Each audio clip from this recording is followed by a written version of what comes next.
Hi everyone, welcome to DevOps Bunker. Today we are going to learn how to create a GitHub account. For that you need a valid email address. Then let's go to Chrome browser, take a new tab and enter GitHub here and search for it. Then click on first one. Then it will direct you to sign up page. Click on sign up.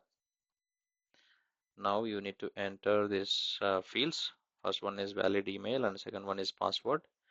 And you have to enter username also, which should be unique one. So I'm entering DevOps Bunker.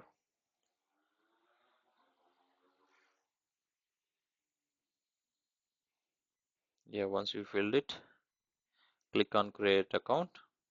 Now it will wait for verification. Then it will ask you to enter code that will be sent to your mail ID. Please check your mail ID. So I'm coming to my mail ID and copying this code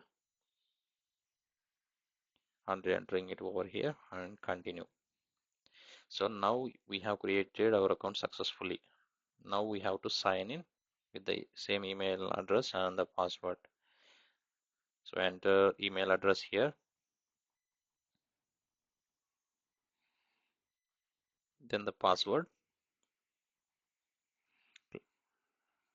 So now we able to log in successfully. So that this is how we create a GitHub account. Thank you for watching. Please subscribe.